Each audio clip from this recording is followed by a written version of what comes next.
ಕಂದಾಯ ದಿನಾಚರಣೆ ಕರೆಕ್ಟ್. ನಮ್ಮದು ಕಂದಾಯ ಇಲಾಖೆದು ಇಯರ್ ಸ್ಟಾರ್ಟ್ ಆಗುವುದೇ 1 ಜುಲೈಯಿಂದ. ಮತ್ತೆ ಇಲ್ಲೇ ಯಾಕೆ ಕರೆದಿದ್ದೀವಿ? ಅಲ್ಲ, ಇಲ್ಲೇ ಯಾಕೆ ಮಾಡಿದೀವಿ? ಸರ್ಕಾರಿ ಜಮೀನನ್ನು ಒತ್ತುವರಿ ಮಾಡಿದಾರೆ ಮೇಡಮ್. ಇಲ್ಲಿ ಜಾಸ್ತಿ ಇದೆ ನಮ್ಮ ಜಮೀನು, ಹಂಗೆ ಇದರಿಂದ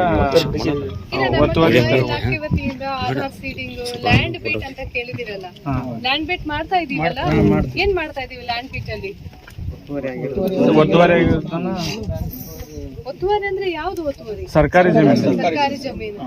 ಸರ್ಕಾರಿ ಜಮೀನಲ್ಲಿ ಮತ್ತು ಅದರಲ್ಲಿ ಕಂದಾಯ ಇಲಾಖೆಗೆ ಒಳಪಡುವಂತಹ ಜಮೀನನ್ನು ಫಸ್ಟ್ ನಾವು ಮ್ಯಾಂಡೇಟರಿ ಆಗಿ ನಮ್ಮ VAOs ಎಲ್ಲ ಫೀಲ್ಡ್ ಹೋಗಿ ಅದನ್ನ ಆಪ್ ನಲ್ಲಿ ಸರ್ವೆ ಮಾಡಿ, ಒತ್ತುವರಿ ಆದ್ರೆ ಕಂಪ್ಲೀಟ್ ಒತ್ತುವರಿ ಎಷ್ಟು ಆಗಿದ್ದನ್ನು ಅದನ್ನು ಗುರುತಿಸಿ ಪಾಲಿಗಾನ್ ಮಾಡಿ ವಿಡಿಯೋ ಪಿಕ್ ಸ್ಕೆಚ್ ಜೊತೆಗೆ ನಾವು ಅದನ್ನು ಅಪ್ಡೇಟ್ ಮಾಡ್ತಾ ಇದೀವಿ. ಸದ್ಯ ಏನಂದ್ರೆ ಈಗ ನಾವು ಐಡೆಂಟಿಫೈ ಮಾಡ್ತಿದೀವಿ. ಈಗ ವಡಗೇರಿನಲ್ಲಿ ಸುಮಾರು 2 ಕಡೆ ನೋಡಿದ್ರೆ ಒಂದು 75 ಎಕರೆ ಅಷ್ಟು ಒತ್ತುವರಿ ಗುರುತಿಸುವುದನ್ನು ತೆರವುಗೊಳಿಸಿದ್ದೇವೆ. ಸೊ ನಮ್ಮ ಇಲಾಖೆಗೆ ಒಳಪಡ್ತಕ್ಕಂಥ ಸರ್ಕಾರಿ ಜಮೀನುಗಳೇನಿದ್ದಾವೆ, ಗೋಮಾಲ, ಗೈರಾನ ಇರ್ಬೋದು, ಸ್ಮಶಾನ ಭೂಮಿ, ಕೆರೆ ಭೂಮಿ ಇರ್ಬೋದು, ಹುಳ್ಳು ಬದಿ ಇರ್ಬೋದು, ಇವುಗಳನ್ನೆಲ್ಲ ನಾವು ಉಳಿಸ್ಕೊಳ್ಳುವಂಥದ್ದು. ಸೊ ಅದಕ್ಕೆ ನಾವು ಇವತ್ತು ಆಲ್ರೆಡಿ ನಮ್ಮಲ್ಲಿ ಇದು ಲ್ಯಾಂಡ್ ಬೀಟ್ ಆ್ಯಪ್ನಲ್ಲಿ ಪ್ರೋಗ್ರೆಸ್ ಮಾಡೋದ್ರ ಜೊತೆಗೆ ನಮ್ಮ ಜಮೀನನ್ನು ಒತ್ತುವರಿಯನ್ನು ಗುರುತಿಸಿ ತೆರವುಗೊಳಿಸೋದಕ್ಕೆ ಮತ್ತು ಅದಕ್ಕೂ ಬಯೋಫೆನ್ಸಿಂಗ್, ಪುನಃ ಇದು ಒತ್ತುವರಿ ಆಗಬಾರ್ದಂತ ಸುತ್ತ ಗಿಡ ನೆಡುವುದಕ್ಕಾಗಿ ಇವತ್ತು ಕಂದಾಯ ಇಲಾಖೆದು ಮತ್ತು ಕಂದಾಯ ದಿನಾಚರಣೆ ಮಾಡುವ ಸಂದರ್ಭವಾಗಿ ನಾವು ಇಲ್ಲಿ ಸಸಿ ನೆಡುವ ಕಾರ್ಯಕ್ರಮವನ್ನು ಇಟ್ಕೊಂಡಿದ್ವಿ. ಇದಕ್ಕೆ ನಮ್ಮ ಇಲಾಖೆಯಲ್ಲಿ ಎಲ್ಲ ಹಂತದ ಸಿಬ್ಬಂದಿ ಯಾರಂದ್ರೆ ನಮ್ಮ ಗ್ರಾಮ ಸಹಾಯಕರು, ತಲಾಟಿಯವರು, ಕಂದಾಯ ನಿರೀಕ್ಷಕರು, DD, ತಹಸೀಲ್ದಾರ್, ನಾವೆಲ್ಲರೂ ಸೇರಿ ಒಟ್ಟಿಗೆನೆ ನಮ್ಮ ಕಂದಾಯ ಇಲಾಖೆದ ಸರ್ಕಾರ ಜಮೀನು ಏನಿದೆ, ಸರ್ಕಾರ ಜಮೀನನ್ನು ಉಳಿಸ್ಕೊಳ್ಳುವಂಥದಕ್ಕೆ ನಾವು ಹೆಜ್ಜೆ ನಿಟ್ಟಿದೆ ಅನ್ನುವುದು ನಾವು ಸಾಂಕೇತಿಕವಾಗಿ. ಮತ್ತು ಮುಂದಿನ ದಿನಗಳಲ್ಲಿ ನಾವು ಜಿಲ್ಲೆಯಲ್ಲಿ ಈಗಾಗಲೇ 20,885 ಸರ್ವೆ ನಂಬರ್ಗಳಲ್ಲಿ ಸುಮಾರು 17,000 ಸರ್ವೆ ನಂಬರ್ ನಮ್ಮ VAOs ಎಲ್ಲರೂ ಲ್ಯಾಂಡ್ ಬೀಟ್ನಲ್ಲಿ ಸರ್ವೆ ಮಾಡಿ ಅದರಲ್ಲಿ ಸುಮಾರು 1,290 ಸರ್ವೆ ನಂಬರ್ಗಳಲ್ಲಿ ಒತ್ತುವರಿ ಐಡೆಂಟಿಫೈ ಮಾಡಿದ್ದಾರೆ. ಅದರಲ್ಲಿ ಏನಂದ್ರೆ ಸುಮಾರು ಸರ್ವೆ ನಂಬರ್ಗಳಲ್ಲಿ ಈಗ ಫಾರ್ಮ್ 53, 57 ಅವಿನ್ನು ವಿಚಾರದ ಹಂತದಲ್ಲಿ ಬಾಕಿ ಇದ್ದಾವೆ.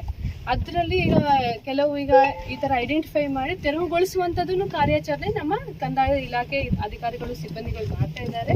ಅದನ್ನು ನಾವು ಮುಂದುವರಿಸುವ ಕುರಿತಾಗಿ ನಮ್ಮ ಜಮೀನನ್ನು ನಾವು ಉಳಿಸ್ಕೊಳ್ಳುವುದು ಅನ್ನೋದಕ್ಕಾಗಿ ನಾವು ಇವತ್ತು ಇಲ್ಲಿ ಈ ಕಾರ್ಯಕ್ರಮವನ್ನು ಇಟ್ಕೊಂಡಿದ್ದೀವಿ. ಸೊ ನಮ್ಮೆಲ್ಲ ಕಂದಾಯ ಅಧಿಕಾರಿ ಸಿಬ್ಬಂದಿಗಳೆಲ್ಲರಿಗೂ ಸಹ ಕಂದಾಯ ದಿನಾಚರಣೆ ಶುಭಾಶಯಗಳು. ಕಂದಾಯ ಇಲಾಖೆಗೆ ಸಂಬಂಧಿಸಿರ್ತಕ್ಕಂಥ ಬಹುಶಃ ಯಾವ ಇಲಾಖೆಗೂ ಇಷ್ಟು ಮಾನವ ಜೀವನ ಜೊತೆಗೆ ಅವಿನಾಭಾವ ಸಂಬಂಧ ಇರುವುದು ಅನ್ನೋದು ಬೇರೆ ಯಾವ ಇಲಾಖೆಗೆ ಇರ್ಲಿಕ್ಕಿಲ್ಲ. ಬಿಕಾಸ್ ಒಂದು ಬರ್ತ್ ಸರ್ಟಿಫಿಕೇಟ್ ಇಂದ ಡೆತ್ ಸರ್ಟಿಫಿಕೇಟ್ ಹಿಡ್ಕೊಂಡು ಆ ಮನುಷ್ಯನ ಜೀವನದಲ್ಲಿ ಪ್ರತಿ ಹಂತದಲ್ಲಿ ಕಾಸ್ಟ್ ಸರ್ಟಿಫಿಕೇಟ್, ಇನ್ಕಮ್ ಸರ್ಟಿಫಿಕೇಟ್ ಇರ್ಬೋದು ಮತ್ತು ಭೂಮಿಗೆ ಸಂಬಂಧಿಸಿರುವಂತಹ ಪ್ರತಿಯೊಂದು ವಿಷಯಕ್ಕೂ ಸಹ ಕಂದಾಯ ಇಲಾಖೆ ಅವ್ರಿಗೂ ಸತತವಾಗಿ ಸೇವೆಯನ್ನು ನೀಡ್ತಾ ಇರ್ತಕ್ಕಂಥದ್ದು. ಬರೀ ಕಂದಾಯ ಇಲಾಖೆ ಕೆಲಸಗಳೇ ಅಲ್ಲ, ಆಡಳಿತಕ್ಕೂ ಸಂಬಂಧಿಸಿರ್ತಕ್ಕಂಥ ಕೆಲಸಗಳು, ಚುನಾವಣೆಗೂ ಸಂಬಂಧಿಸಿರೋದು. ಸೊ ಟೋಟಲಿ ನಮ್ಮ ಇಲಾಖೆ ಮಲ್ಟಿ ಟಾಸ್ಕಿಂಗ್ ಇಲಾಖೆ ಇದೆ. ಸೊ ಈಗಾಗಲೇ ನಮ್ಮ ಎಲ್ಲ ಸಿಬ್ಬಂದಿ ಅಧಿಕಾರಿಗಳು ಎಲ್ಲರೂ ಸಹ ಕಂದಾಯ ಇಲಾಖೆ ಕೆಲಸಗಳ ಜೊತೆಗೆ ಚುನಾವಣೆಯನ್ನು ಸಹ ನಿಭಾಯಿಸಿರುತ್ತಾರೆ. ಮತ್ತು ವಿಕೋಪ ಬಂದಾಗ್ಲೂ ಸಹ ಅದರಲ್ಲಿನೂ ಸಹ ಇಮಿಡಿಯೇಟ್ ಆಗಿ ನಾವು ಕ್ಯಾಲಮಿಟಿ ಹ್ಯಾಂಡಲ್ ಮಾಡೋ ನಿಟ್ಟಿನಲ್ಲಿನೂ ಕೆಲಸ ಮಾಡಿರ್ತೀವಿ. ಸೊ ಹಾಗಾಗಿ ನಾವು ನಮ್ಮ ಜಿಲ್ಲೆಯಲ್ಲಿ ನಾವು ಒಂದು ಒಳ್ಳೆಯ ತಂಡವಾಗಿ ರೈತರ ಪಹಣಿಗೆ ಆಧಾರ್ ಜೋಡಣೆ ಮಾಡೋದಿರ್ಬೋದು, ಇಡೀ ರಾಜ್ಯದಲ್ಲಿ 3ನೇ ಸ್ಥಾನದಲ್ಲಿದ್ದೀವಿ ನಾವು.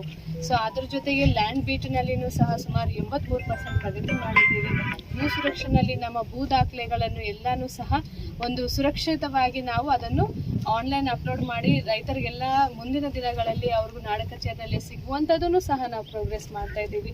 ಇದು ಅಲ್ಲದೆ ನಾವು ಮ್ಯೂಟೇಷನ್ಸ್, ಏನು ಡಿಸ್ಪ್ಯೂಟೆಡ್ ಮ್ಯೂಟೇಷನ್ಸ್ ಇರ್ಬೋದು, ಸೊ ರೈತರಿಗೆಲ್ಲನೂ ಸಹ ಅನುಕೂಲವಾಗುವಂಥ ರೀತಿಯಲ್ಲಿ ಈಗಾಗಲೇ ಬರ ಪರಿಹಾರನೂ ಸಹ ನಮ್ಮ ಜಿಲ್ಲೆಯಲ್ಲಿ ಪ್ರಾಮಾಣಿಕವಾಗಿ ಎಲ್ಲ ರೈತರಿಗೂ ಸಹ ತಲುಪಿಸುವಂತಹ ಕ್ರಮವನ್ನು ನಾವು ಮಾಡಿದ್ದೀವಿ.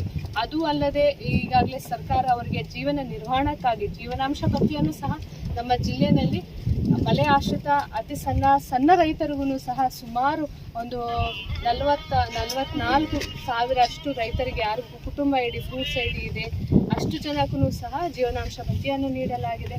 ಸೊ ಜಿಲ್ಲೆಯಲ್ಲಿ ಒಳ್ಳೆ ರೀತಿಯಲ್ಲಿ ನಾವೆಲ್ಲ ಕಂದಾಯ ಅಧಿಕಾರಿ ಸಿಬ್ಬಂದಿಗಳು ಕೆಲಸ ಮಾಡ್ತಾ ಇದ್ದೀವಿ. ಇದೇ ರೀತಿ ಮುಂದಿನ ದಿನಗಳಲ್ಲಿಯೂ ಸಹ ನಾವು ಎಲ್ಲ ಜನರಿಗೆ ಅನುಕೂಲವಾಗುವಂಥ ರೀತಿಯಲ್ಲಿ ಒಂದು ಒಳ್ಳೆಯ ತಂಡವಾಗಿ ನಮ್ಮ ಯಾದಗಿರಿ ಜಿಲ್ಲೆಯಲ್ಲಿ ಕೆಲಸ ಮಾಡೋಣ ಅಂತ ತಮ್ಮೆಲ್ಲರಿಗೂ ಮತ್ತೊಮ್ಮೆ ತಿಳಿಸ್ಕೊಳ್ತಾ ಈಗ ನಾವು ಸಸಿ ನೆಡುವ ಕಾರ್ಯಕ್ರಮವನ್ನು ಪ್ರಾರಂಭ ಮಾಡೋಣ.